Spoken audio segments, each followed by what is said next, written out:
रंगों की भूमि, रागों की दुनिया। भारत की कला संस्कृति सिर्फ परंपरा नहीं है, बल्कि एक जीवित धरोहर है जो पीढ़ियों को जोड़ती है।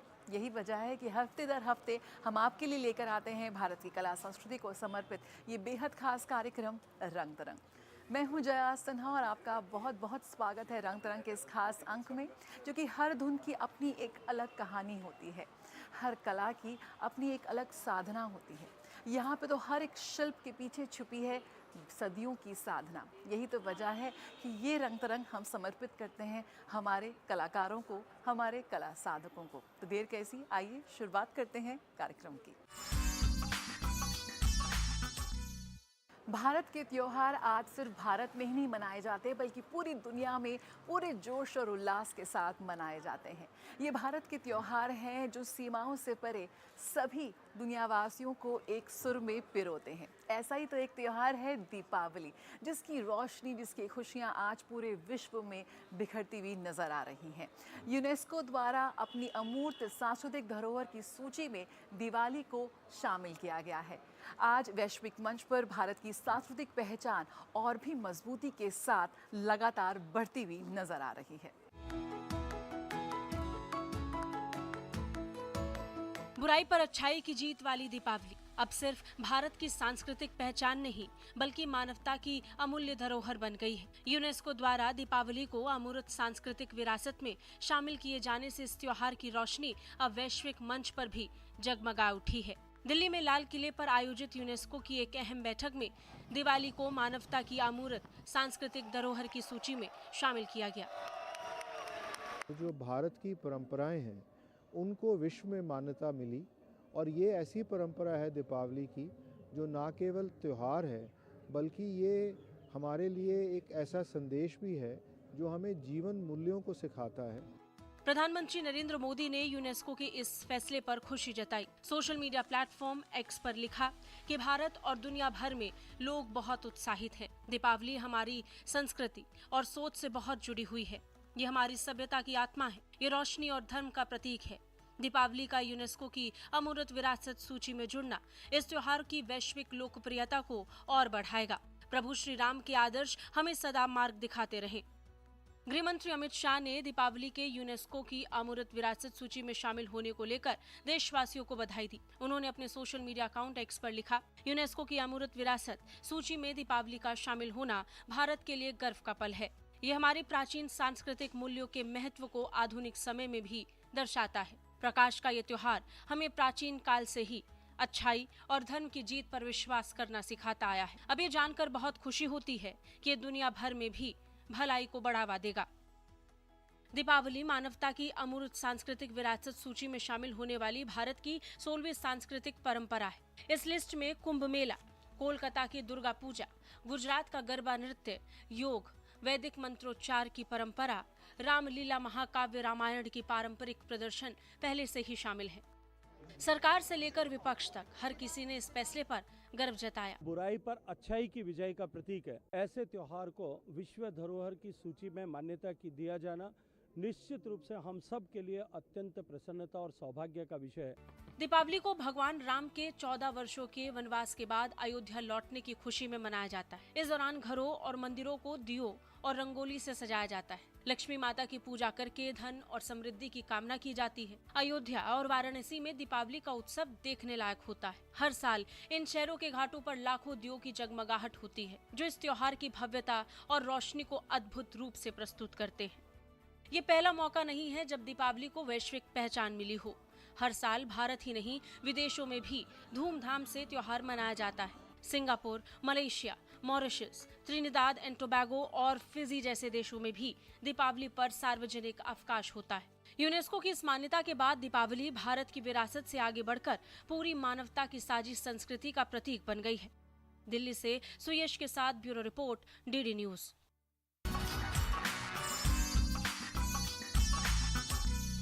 जर्निंग थ्रू द हिमालयाज, एक बहुत ही अनूठी प्रदर्शनी का आयोजन किया गया राजधानी दिल्ली के ट्रैवनकोर पैलेस में।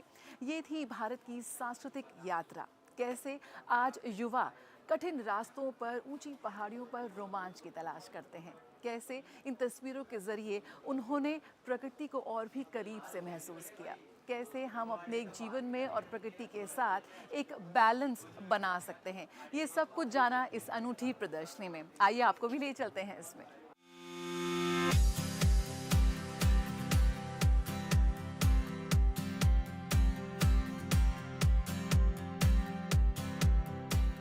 दिल्ली के हृदय में बसी त्रावणकोर भवन ने एक अनोखा दृश्य देखा जब रॉयल एनफील्ड ने अपनी सांस्कृतिक उत्सव जर्निंग अक्रॉस द हिमालयाज का भव्य आयोजन किया। यह उत्सव मोटरसाइकिलों का प्रदर्शन नहीं था, बल्कि हिमालय की आत्मा को महसूस कराने वाली एक जीवंत सांस्कृतिक यात्रा थी। जैसे किसी ने पर्वतों की गूंज, हवा की सरसराहट और पहाड़ी लोक कथाओं की मिठास सबको एक ही छत के नीचे सजा दिया हो। कार्यक्रम में उन यात्राओं की तस्वीरें, कहानियां और अनुभव शामिल थे जो साहस, रोमांच और प्रकृति से जुड़ाव का एक गहरा संदेश देती है। वल्लूर इको हब जो ये एक नेचर बेस्ड स्कूल है, हम भी ट्रेडिशनल स्कूल्स की तरह हम भी सब्जेक्ट्स पढ़ाते हैं, जैसे इंग्लिश है, मैथ है, उर्दू है, साइंस है, बट हम उसको इंडोर लर्निंग को आउटडोर के साथ कनेक्ट कर रहे हैं। जैसे अगर हमें नंबर्स पढ़ाने हैं, so we have to teach kids the quantity, how much is 2, how much is 3, so we take them simply out and they count stones, they count sticks, they count leaves. So इसी तरह जो हमारा pre math है जिसमें big, small, इसी तरह जो हमारा साइंस है उसमें कलर्स पढ़ाते हैं, इंसेक्ट्स के बारे में पढ़ाते हैं। अतिथि जब गैलरी के भीतर बढ़ते तो प्रत्येक चित्र, हर एक फ्रेम मानो हिमालय की किसी ऊंची पहाड़ी से धीरे से उतरकर उनसे संवाद कर रहा हो। इनसे मिलिए, ये हैं वो शिक्षक जो बच्चों को उनके पाठ्यक्रम की पुस्तकों के अलावा बच्चों को प्रकृति से प्रेम कैसे किया जाए, इसके लिए सुंदर लेकिन एक अनोखा तरीका ढूंढ लिया है। पहले ये वूल खरीद के लाते हैं मैम, फिर इसको धोना होता है, धोने के बाद सूखना होता है, सूखने के बाद हम साफ़ करते हैं, साफ़ करने के बाद सूख जाने के बाद हम ये अलग से साफ़ करते हैं, तब ये टॉयज बन जाते हैं मैम।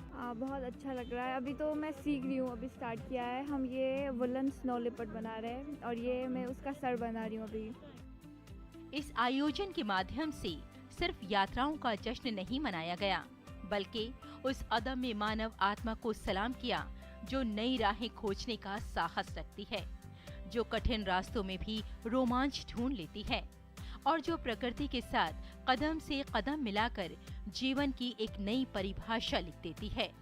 और हिमालय की ऊंची चोटियां जहां हाथ थामने को झुक जाते हैं, वहीं पहाड़ों की महिलाएं अपने कोमल हाथों से ऊन को सपने की आकृतियों में बदल देती हैं। इन महिलाओं के बनाए खिलौने सिर्फ खेल की वस्तु नहीं, बल्कि हर धागे में मेहनत, धैर्य और परंपरा की गर्माहट समेटे हैं। भारत की कलाएं, भारत की सभ्यता और भारत की परंपरा बेहद समृद्ध है। और जब हम भारत के किसी भी राज्य की बात करते हैं और राज्य के किसी भी गांव की बात करते हैं, तो हर गांव की, हर राज्य की जो कलाएं हैं अपने आप में अनूठी होती हैं। किस तरह से वहाँ लोग रहते हैं, किस तरह से पहनावा पहनते हैं या फिर क्या उनका खान पान है, यानी कुल मिलाकर ये कहा जा सकता है कि हमें एक गुलदस्ते में अलग अलग रंग के फूल नजर आते हैं, अलग अलग सभ्यता नजर आती है। जर्निंग अक्रॉस द हिमालयाज एक उत्सव से बढ़कर एक अनुभव था, एक भाव था, एक स्मृति थी जो हर उस व्यक्ति के दिल में गूंज छोड़ गई जो कभी पर्वतों की ओर चला है या चलने का सपना देखता है। रेशमा की रिपोर्ट, रंग तरंग के लिए डीडी न्यूज।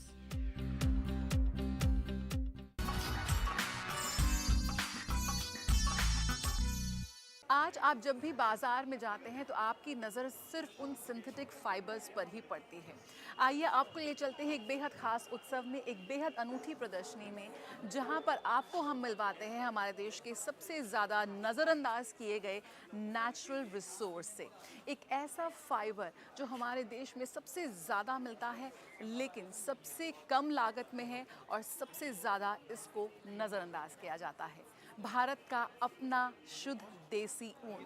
हमें इस वक्त एक देसी ऊन फेस्टिवल में, जहां पर देश के कोने कोने से उत्पादक, चरवाहे, किसान आए हुए हैं अपने उत्पाद को लेकर, देसी ऊन को लेकर। और देसी ऊन की इतनी ज़्यादा किस्में आपको यहाँ पर मिलेंगी। देसी ऊन का उपयोग कितनी अलग अलग वैरायटीज़ में किया जा सकता है जो आपने कभी सोचा भी नहीं होगा, उसकी झलक आपको नज़र आएगी इस देसी ऊन फेस्टिवल में।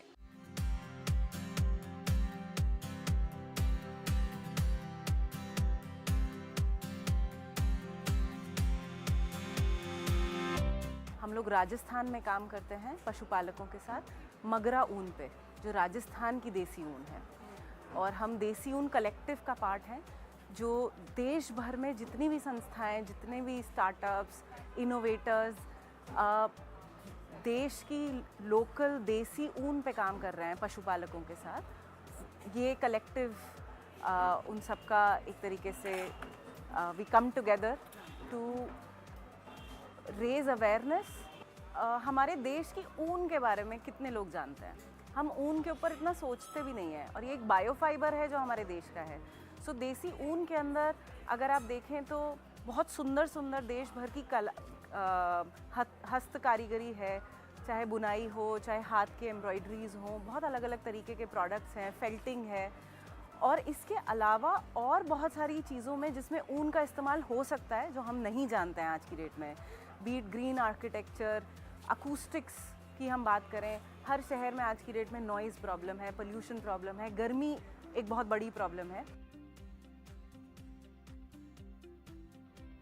जब भी बात होती है ऊन की तो हमेशा आपका ध्यान जाएगा पहाड़ी या पर्वतीय इलाकों की तरफ, वहाँ के लद्दाख, कश्मीर राज्यों की ओर। लेकिन यहाँ पर देश के कोने कोने से उत्पादक आए हुए हैं अपने देसी ऊन की वैरायटी को लेकर। तो आइए शुरुआत करते हैं कर्नाटक से। जी हाँ, कर्नाटक का देसी ऊन इस वक्त आप यहाँ पे देख सकते हैं।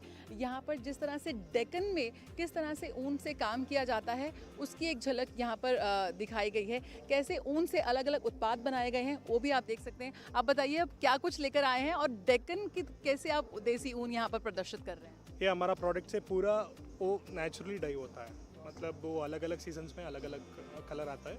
वो 57 शेड्स आता है। वो इसका मतलब वो सब कलर हम यूज़ करके अलग अलग वो शपट कम्युनिटी के साथ काम किया है, क्राफ्ट किया है। वो अब देख सकता है, एक नीडल फिल्टिंग बोल के एक अलग ही टेक्निक है, और वेट फिल्टिंग बोल के अलग ही टेक्निक है। कर्नाटक के आपको उत्पाद दिखाए, और यहाँ पर बद्रीनाथ से आई भी हैं महिलाएं, और क्या कुछ वो लाई हैं आप देख सकते हैं। इतना बेहतरीन सामान यहाँ पर आपको मिल रहा है बद्रीनाथ से। यहाँ पर क्या कुछ आप लाए हैं, क्या कुछ आप यहाँ पे इस प्रदर्शनी में प्रदर्शित कर रहे हैं? सर पहले तो मैं बता दूं आपका धन्यवाद, बहुत बहुत धन्यवाद। मैं श्रीमती नंदी राणा हूं, और हम नीति माणा घाटी लूम्स से आ रखे हैं। और वहाँ के जो ओरिजिनल ऊन के, हम जैसे टोपी हो गई, सॉक्स हो गए, सॉल्स हो गए, स्टॉल्स, और दन हो गया, और चुटका, जिसको हम भाषा में चुटका बोलते हैं, ये बड़ी बड़ी चीज़ें होती हैं चुटका। और ये पंखियाँ हो गई, ये सॉलें हो गए, स्वेटर हो गए, आसन, ये सारी चीज़ हम अपने हाथ से बनाते हैं, और उसी के लेके हम आज दिल्ली में आए हैं।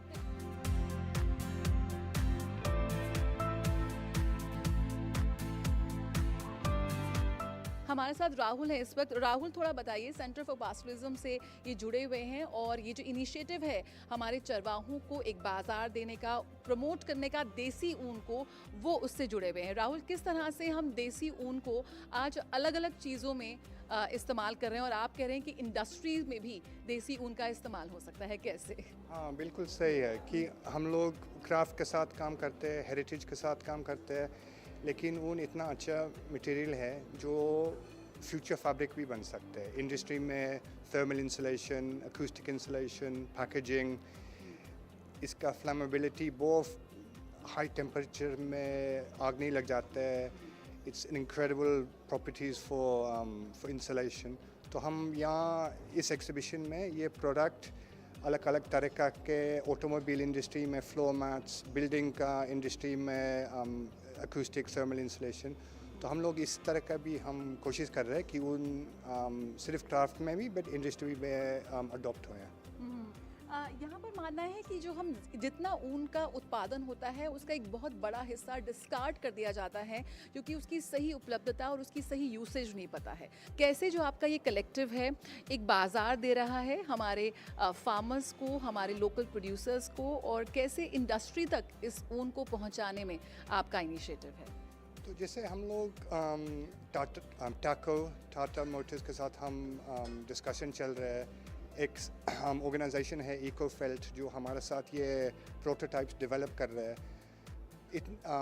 और गवर्नमेंट के साथ भी काम कर रहे हैं क्योंकि जो सप्लाई चेन है पास्टरिस्ट है वो हर अलग अलग जगह में है, पार में है, डेजर्ट में है, तो उसका इन्वेस्टमेंट में बहुत ज़रूरी है इन दी शेयरिंग, कार्डिंग, स्कारिंग और सिस्टम्स और इन्वेस्टमेंट हो चुका है। तो इंडस्ट्री ज़रूर इसको अडॉप्ट करेंगे क्योंकि पूरा दुनिया सिंथेटिक्स के सब्स्टिट्यूट करने के लिए नेचुरल फाइबर्स ढूंढ रहा है और ऊन हमारा डोर स्टेप में इतना अबंडेंस है और इतना मैजिकल मटेरियल है, तो इसी हिसाब से हमारा काम चल रहा है।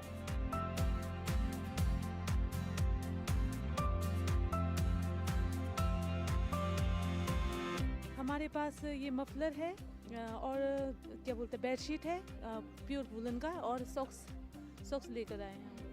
यहाँ पर अलग अलग तरह के ऊन भी आपने प्रदर्शित किए हैं, थोड़ा सा इसके बारे में बताइए। कहाँ से आता है, कैसे आप इसको बनाते हैं, कैसे निकालते हैं? हम लोग विलेज में रहते हैं जहाँ पर किसानों ने ये शीप पाले हुए होते हैं, तो उन्हीं से ये ऊन मिलता है हमें, और इन्हें हम ये जो है इससे काट कर स्पिन करके तो इस तरह का धागा बनाते हैं जिससे हम अपने अलग अलग प्रोडक्ट बनाते हैं। तो आप देख सकते हैं कि कैसे जो ये पारंपरिक तकनीक है काटने की और बुनाई की वो भी यहाँ पर प्रदर्शित की गई है। कैसे एक जो पहले रॉ ऊन होता है उसे सीधा निकाला जाता है भेड़ों से और फिर उसे काट कर किस तरह से इस धागे में तब्दील किया जाता है, वो पूरे प्रोसेस को, उस पूरी प्रक्रिया को आप इस ऊन फेस्टिवल में महसूस कर सकते हैं, देख सकते हैं। और उसके बाद ये ऊन किस तरह से इतने सुंदर मफलर में तब्दील होता है जो आपको दिल्ली की सर्दी में बचाएगा, इसका भी एक बहुत ही खूबसूरत नमूना यहाँ पर प्रदर्शित किया गया है। तो मौका मिले तो ज़रूर आइए इस ऊन फेस्टिवल में।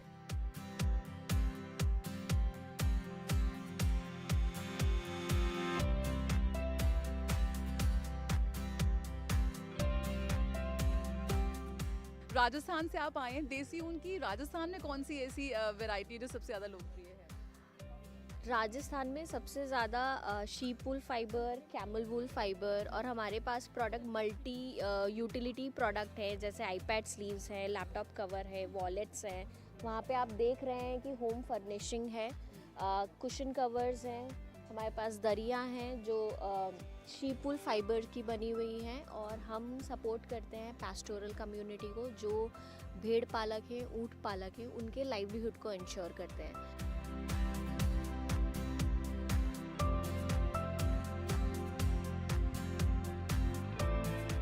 हम देसी ऊन में बहुत सारे प्रोडक्ट लेके आए हैं। हम 3 साल से यहाँ पे आ रहे हैं और हमारे लिए बहुत सरप्राइज़ मेला होता है और हम 1 साल तक इसका वेट करते हैं कि ये मेला आए और हम यहाँ पे अपनी स्टॉल लगाएं। और इसमें हम मफलर है, सॉक्स है, फिर बाद में ये दस्ताने हैं। इस बार थोड़े टॉयज़ वगैरह भी लेके आए हैं। फिर लैपटॉप स्लीव बैग है, ये बैग भी है, क्रिसमस डे के लिए वो चाम्स वगैरह है, और मफलर है, और फिर बाद में वीविंग के जैकेट वगैरह भी है। फिर इधर आप देखोगे तो ये दरिया हैं और कुछ ये बंधनवार जो शोपीस है वो हम लेके आए हैं।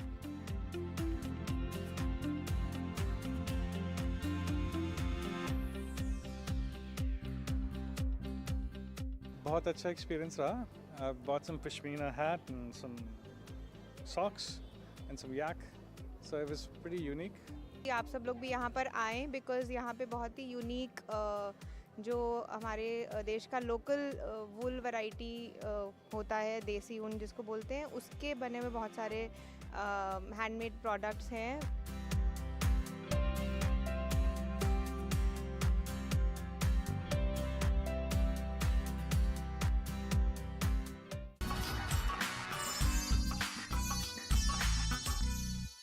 वंदे मातरम ने पूरे किए हैं 150 वर्ष और इस पे संसद से लेकर देश की सड़कों तक हमने बेहद खास आयोजन देखे। इसी कड़ी में गांधी दर्शन में खास कार्यक्रमों का आयोजन किया गया, जहां पर युवा कलाकारों ने अपनी ऊर्जा से, अपनी प्रतिभा से देशभक्ति का एक अलग ही अंदाज पेश किया। कला के माध्यम से हमें देखने को मिले भारत के विभिन्न रंग।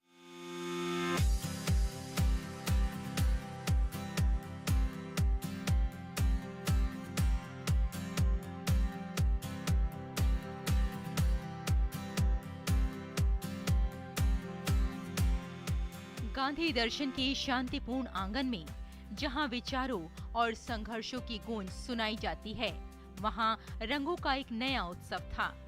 ये केवल एक चित्रकला प्रतियोगिता नहीं, बल्कि हजारों स्कूली बच्चों और युवा दिलों की आवाज थी, जिन्होंने अपनी कला के माध्यम से राष्ट्र प्रेम और स्वाभिमान की भावना को उजागर किया। हम वंदे मातरम के 150वीं वर्षगांठ और भारत रत्न देश के सपूत, महान सपूत, भूतपूर्व प्रधानमंत्री अटल बिहारी वाजपेयी जी की 100वीं जन्म जयंती के अवसर पे दिल्ली के विभिन्न विद्यालयों के बच्चों के लिए अलग अलग श्रेणी में चित्रकला प्रतियोगिता आयोजित की गई है। हर एक कैटेगरी की अलग अलग थीम है। वो थीम जो है कहीं न कहीं कोई देशभक्ति की भावना से ओतप्रोत है, कहीं न कहीं वो थीम जो है जो करंट इश्यूज़ हैं उनके ऊपर आधारित है। तो हमें लगता है कि बच्चे इसमें पार्टिसिपेट करेंगे और ये जो संस्थान है महात्मा गांधी जी का संस्थान है, तो उनके जो आदर्श और उसूल हैं वो मुझे लगता है कि इस प्रतियोगिता के माध्यम से उन बच्चों तक पहुंचेगी। आयोजकों के मुताबिक प्रतियोगिता में 5000 से अधिक बच्चों ने हिस्सा लिया, जो कि किसी भी कला आयोजन के लिए एक रिकॉर्ड माना जा रहा है। वंदे मातरम के 150 वर्ष और अटल बिहारी वाजपेयी की 100वीं जयंती दो ऐसे अवसर थे जिन्होंने हमारे इतिहास और संस्कृति के गर्व को और अधिक बढ़ा दिया है। इन विशेष दिनों पर बच्चों ने अपनी कला के द्वारा सिर्फ अपनी कल्पनाओं को नहीं, बल्कि हमारे देश के गौरवपूर्ण इतिहास को भी जीवंत कर दिया।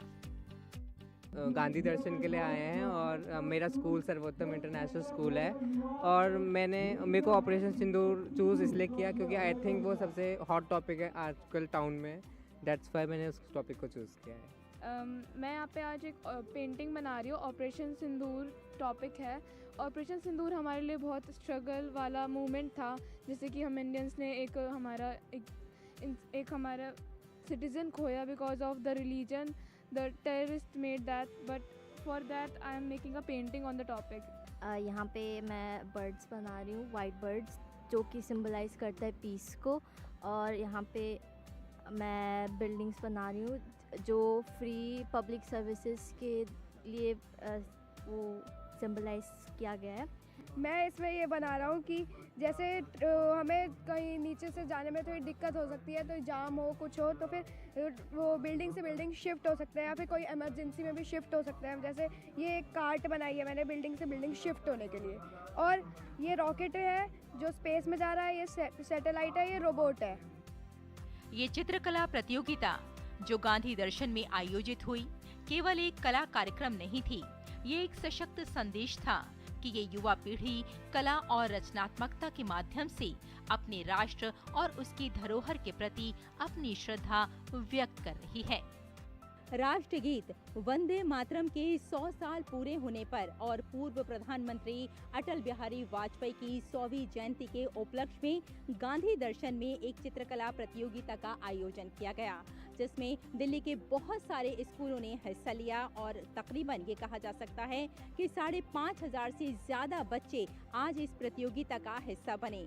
और खास बात ये थी कि गांधी दर्शन ने जो थीम दी है बच्चों को चित्रकला के लिए, वो है डिजिटल इंडिया या फिर ऑपरेशन सिंदूर, स्वच्छ भारत। यानी कुल मिलाकर ये कहा जा सकता है कि प्रधानमंत्री नरेंद्र मोदी की जो योजनाएं हैं भारत को विकसित करने की, उसे लेकर बच्चे आज अपनी प्रतिभा को दिखाने की कोशिश कर रहे हैं। ये अद्भुत कला प्रदर्शनी सिर्फ रंगों और रेखाओं का मेल नहीं थी, बल्कि बच्चों के सपनों, उनकी कल्पनाओं और उनके देश प्रेम की एक जीवंत तस्वीर थी। वंदे मातरम के 150 साल पूरे होने का ये गौरवशाली अवसर और भारत रत्न अटल बिहारी वाजपेयी जी की 100वीं जयंती दोनों ही हमें नई सोच, नई ऊर्जा और नए संकल्प की प्रेरणा देते हैं। आज यहाँ गांधी दर्शन है, अटल बिहारी जी का 100वां जन्मदिन, जिसके परहैप्स में कि हम यहाँ बच्चों को लेकर आए हुए हैं और हमारे बच्चे जो हैं बहुत ज़्यादा आर्ट में दिलचस्पी रखते हैं और एक बहुत अच्छा आयोजन यहाँ पर किया गया है। 150 साल वंदे मातरम के पूरे होने की खुशी में ये यहाँ प्रोग्राम हो रहा है। उसके लिए मेरी सिस्टर आई हुई है, उसने बहुत तैयारी भी की है, उसे आर्ट में बहुत ज़्यादा दिलचस्पी भी है, 4-5 दिन से बहुत प्रैक्टिस भी कर रही थी वो। ये बहुत ही अच्छा प्लेटफॉर्म है बच्चों के लिए, इतना एक्सपीरियंस उनको मिलता है and it's a lot of exposure also for them because students come from various schools over here and the themes are also very versatile. बच्चों ने अपनी कला के माध्यम से ये साबित किया है कि भारत का भविष्य न केवल उज्जवल है बल्कि गहराई से संस्कारी और रचनात्मक भी है। रेशमा की रिपोर्ट, रंग तरंग के लिए डीडी न्यूज।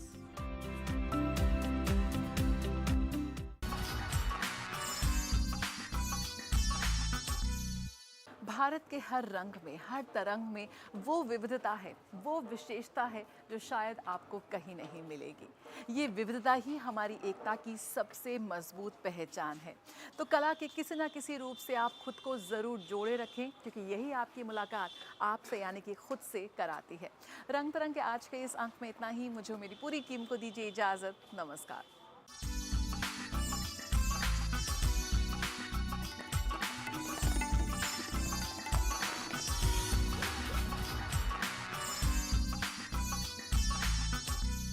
महीने का आखिरी रविवार जब बजते हैं